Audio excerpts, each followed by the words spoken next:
Alors, je m'appelle Sabine Meyer, je vis au Havre. J'ai été formée à l'École des Beaux-Arts de Paris, essentiellement en peinture d'ailleurs, pas du tout en photographie, ce qui est... Voilà, je pense que ça se voit beaucoup dans mes photos. Il y a beaucoup de gens qui font des lapsus en me disant vos tableaux, mais c'est pas des tableaux. Enfin, si. Voilà, je fais de la photographie depuis 30 ans. J'ai un projet de départ et puis les photographies découlent du projet. En elles-mêmes, elles ne sont pas autonomes. Elles font partie d'un processus, Voilà. Par exemple, dans ces photographies-là, j'ai travaillé parce que j'étais allée en résidence en Finlande et puis j'avais fait des autoportraits que j'avais exposés dans la maison d'un photographe, du premier grand photographe finlandais. Et les gens de l'institution m'ont montré les bâches avec lesquelles il travaillait. C'était des bâches peintes qui montraient des décors, etc. Et ils m'ont offert une photo de lui où il avait photographié sa femme, son enfant et leur chien. Alors ça a l'air complètement rien du tout, quoi. C'est une photo de famille.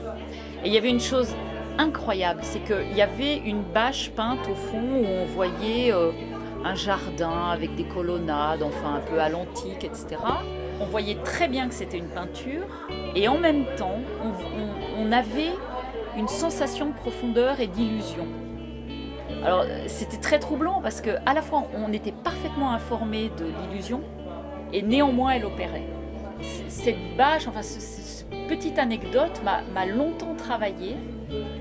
Et puis un jour c'est arrivé dans mon propre travail sous cette forme-là. C'est-à-dire j'ai commencé à faire des photos que je tirais sur des bâches et que j'incluais dans des décors que je construisais. Un miroir, c'est jamais qu'une image dans l'image, hein. Et puis ça renvoie à un contre-champ. Donc dans la photographie, pour moi, le contre-champ, c'est là où se trouve le photographe. Et ça, on n'y pense jamais. Donc le miroir joue ce rôle-là, c'est-à-dire de renvoyer derrière l'appareil photo. Bon, les miroirs, c'est ça. Les bâches, c'est une manière de troubler l'espace et de le rendre impossible. Si une image n'est pas spectaculaire, elle ne nous trouble pas. Et d'une certaine manière, le travail, celui-là, là, les métamorphoses, c'est une réflexion sur la représentation. Et je m'arrange pour qu'il y ait une illusion de l'espace qui se continuerait, etc. Donc il y a toute une coordination des différents points de fuite des images, parce que, après tout, l'appareil photo, c'est un appareil avec un point de fuite qui est construit selon une représentation complètement renaissante, enfin, hein, c'est l'invention du point de fuite, la perspective, l'humanisme, enfin bon, voilà, qui est presque surannée maintenant. Enfin, c'est finalement assez simple, hein. C'est assez simple, hein. C'est un truc de foire presque. C'est un truc de foire. Le modèle et le photographe ne sont pas là comme personne. C'est-à-dire, ils n'ont pas de psychologie, ils n'ont pas de sentiments, ils sont des figures, ce qu'on appelle des figures.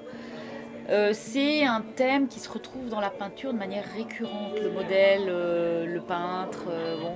Ils sont là en tant que modèle et photographe.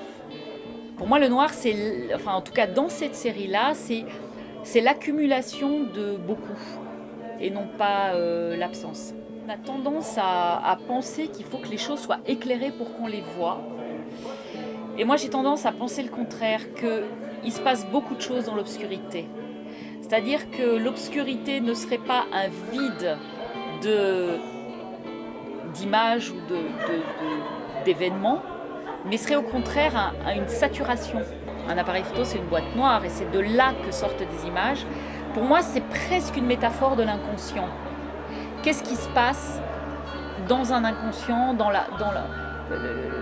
le noir, dans le voilé, en retrait d'une conscience, en retrait d'une rationalité, en retrait d'une logique. Donc pour moi, une image, c'est vraiment le dernier stade d'un processus. C'est presque la fin. Voilà.